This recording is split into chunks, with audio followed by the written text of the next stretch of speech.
ഇതാണ് നമ്മുടെ ഈ ഹോട്ടലിൻ്റെ ഓപ്പോസിറ്റുള്ള മെഡിക്കൽ കോളേജ്.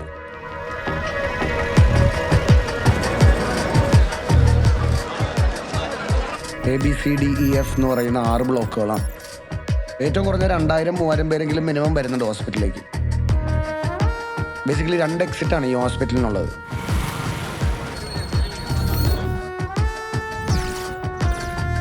ഇത് A ബ്ലോക്ക്. OPയും എമർജൻസി വാർഡുമാണ് ഈ ബ്ലോക്കിലുള്ളത്. പിന്നെ B ബ്ലോക്കിലുള്ളത് ഡോക്ടർമാരുടെ ക്യാബിനാണ്. ഇതാണ് C ബ്ലോക്ക്, നമ്മുടെ ടാർഗറ്റ് ഏരിയ. ഇവിടെയാണ് ഗർഭിണികളുടെ വാർഡും കുഞ്ഞുങ്ങളുടെ വാർഡും. ഇവിടെ വിസിറ്റിംഗ് അവേഴ്സ് ആണെങ്കിൽ രാവിലെ 11 മുതൽ ഉച്ചയ്ക്ക് 3 മണി വരെ. കറക്റ്റാടാ. ഈ ഡിപ്പാർട്ട്മെൻറ്റിൽ 3 ഗൈനക്കോളജി ഡോക്ടേഴ്സാണുള്ളത്. ഡോക്ടർ പ്രഭ, ഡോക്ടർ കിരൺ, ഡോക്ടർ ആനി. ഈ 3 പേർക്കും കൂടെ 12 ജൂനിയേഴ്സും. വാർഡിൽ മൊത്തം 2 ഷിഫ്റ്റായിട്ട് 12 നഴ്സുമാരും. ഇവിടെ പ്രിസണേഴ്സ് സെൽ അവൈലബിൾ അല്ലാത്തതുകൊണ്ട് ഇതേ വാർഡിൽ ഒരു സ്പെഷ്യൽ റൂമാണ് അലോട്ട് ചെയ്തിരിക്കുന്നത്. പിന്നെ ഗംഗയ്ക്ക് സെക്യൂരിറ്റിക്കായിട്ട് ഒരു ASI, ഒരു CPO, 2 വനിതാ പോലീസും പിന്നെ ജയിലിൽ നിന്ന് ഒരു മേസ്ത്രിയും കാണും. ഇതൊക്കെ എങ്ങനെ സമ്മതിച്ചു കേട്ടോ? അപ്പം നിങ്ങൾ ചെയ്യേണ്ടത് ഡെലിവറി കഴിഞ്ഞ് 24 മണിക്കൂറിനുള്ളിൽ പോലീസിൻ്റെ കണ്ണിൽപ്പെടാതെ ഗംഗയും കുഞ്ഞിനെയും സേഫായിട്ട് C ബ്ലോക്കിൻ്റെ താഴെ എത്തിക്കണം. സാധാരണ ഒരു പേഷ്യൻ്റ് ഹോസ്പിറ്റലിൽ നടക്കുന്നത് അത്ര എളുപ്പമായിരിക്കില്ല. ഡെലിവറി കഴിഞ്ഞൊരു അമ്മയും കുഞ്ഞിനെയും നമ്മൾ ഇറക്കുന്നത്. വർക്കൗട്ട് ആവാൻ 99%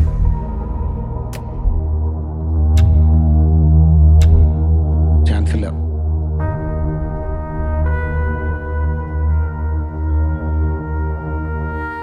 ഒരു 1% മാത്രമാണ് നമ്മുടെ ചാൻസ്. ആ 1% നമ്മൾ വർക്കൗട്ട് ആക്കണം. മറ്റു വാർഡ് പോലെ അല്ല ഞങ്ങളുടെ വാർഡ്. എന്ത് പ്ലാൻ ചെയ്ത് കഴിഞ്ഞാലും മറ്റു പേഷ്യൻസിനൊന്നും ഒരു ബുദ്ധിമുട്ടും ഉണ്ടാവാതെ നോക്കണം. ഹായ്, നിങ്ങൾ ഈ ബോർഡിൽ വെച്ച് പറയുന്ന പോലെ അത്ര എളുപ്പമല്ല. സർക്കാർ ആശുപത്രിയിൽ നിന്ന് പോലീസിന്റെ കസ്റ്റഡിയിൽ നിന്ന് ഒരു പ്രതിനെ ഇറക്കിക്കൊണ്ടുവരും. റിസ്ക് ആണ്. സാറേ, എനിക്കൊരു സംശയമുണ്ട്. അവന് വലിയ ഐഡിയ ഒന്നും ഇല്ല. നീ ചുമ്മാരി, അത് ചോദിക്കട്ടെ. ചോദിക്കടാ. അമ്മയുടെ 4 പ്രസവത്തിന് കൂടെ എന്നുള്ള പരിചയം എനിക്കുണ്ട്. അതുകൊണ്ട് ഈ നോർമൽ ഡെലിവറി ആണെങ്കിൽ 3-4 ദിവസം എടുക്കും ആളൊന്ന് നേരെ ചൊവ്വേ നടക്കാൻ. അതല്ല സിസേറിയൻ ആണെങ്കിൽ 2 ആഴ്ച. അപ്പം പിന്നെ എങ്ങനെ 24 മണിക്കൂറിനുള്ളിൽ നമ്മൾ ഇറക്കും?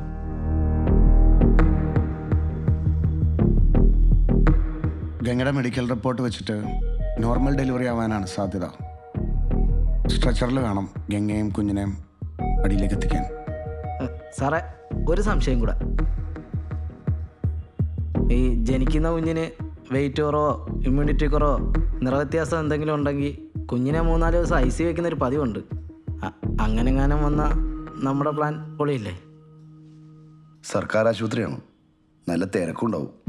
സ്ട്രക്ചറിൽ ഇറക്കാന്നൊക്കെ പറഞ്ഞാൽ രാത്രി 12 മണിക്ക് ശേഷം C വാർഡിൽ ഒരു സെക്യൂരിറ്റി ഉണ്ടാവുള്ളൂ. പിന്നെ എമർജൻസി വാർഡിലായിരിക്കും തിരക്കൊക്കെ. സൈലൻ്റ് ആയിരിക്കും C വാർഡിൽ. രാത്രി തന്നെയാണ് നമ്മൾ ഈ പ്ലാൻ നടപ്പാക്കേണ്ടത്. സത്യ റിസ്ക് ആണ്, അറിയാം. പക്ഷെ ഒരു കാര്യം ഞാൻ ഉറപ്പ് തരാം, ഇനി എന്തൊക്കെ സംഭവിച്ചാലും നിങ്ങൾക്ക് ആർക്കും ഒരു കുഴപ്പമുണ്ടാവില്ല.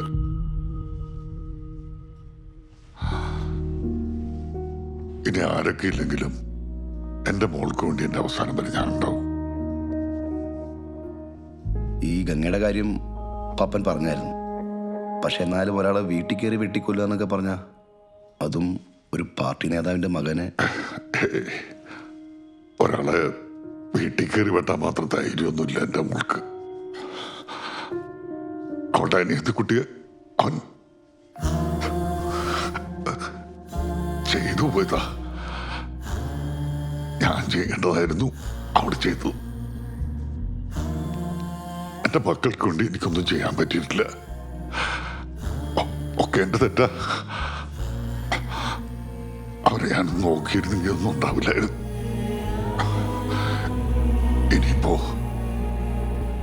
മരിക്കുന്നതിന് മുമ്പ് എന്റെ മോൾക്ക് വേണ്ടി ഞാൻ ഇതെങ്ങനെ ചെയ്യണ്ടേ? ഞാൻ ചെയ്യും.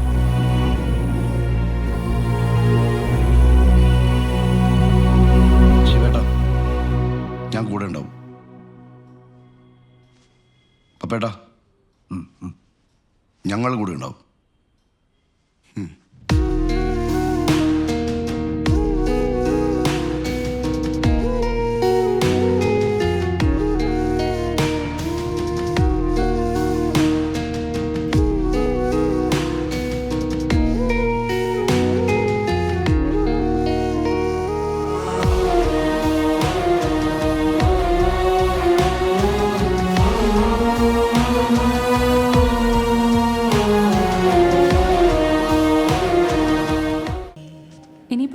കുഴപ്പമില്ല, ഇനി ഫുഡ് കഴിക്കാം കേട്ടോ. റിസൾട്ട് ഇപ്പോൾ ആവുമേ. ഇപ്പോൾ കുറച്ച് വെള്ളം കുടിച്ചോ.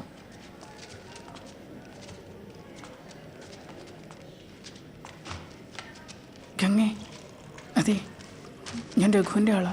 ഫോൺ വാങ്ങിച്ചോ.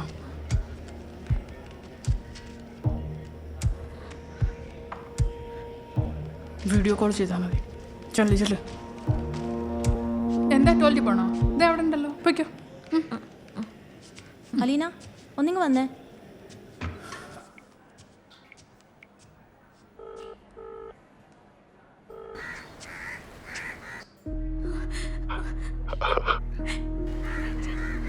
മോളെ,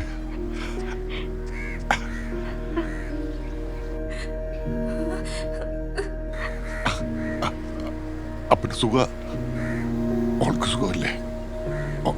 വല്ലതും കഴിച്ചായിരുന്നു?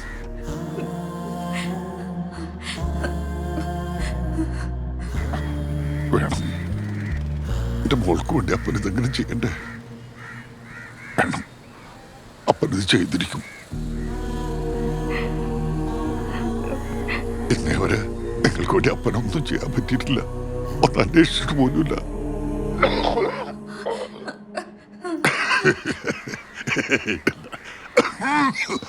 ഓളെ ഞാൻ അവൻ്റെ അടുത്ത് കൊടുക്കേ. അവനെല്ലാം പറയും. വനിത ഒരു വീഡിയോ എടുത്തേ. ശിവേട്ടാ, കൊച്ചിന് കുഴപ്പമൊന്നുമില്ലല്ലോ?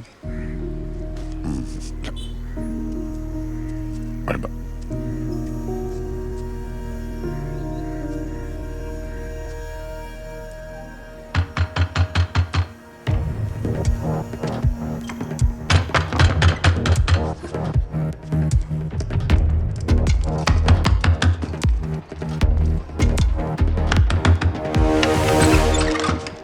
സാർ എന്തിനാണ് സാറേ ഡോറ് തല്ലി പൊളിക്കുന്നേ? കുറെ നേരമല്ല അകത്തേക്ക് കയറിയിട്ട് ഇതെന്ത് കാണിക്കുവോ?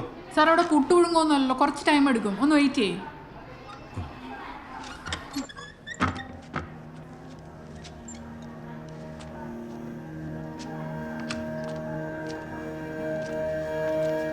വിളിച്ചോ.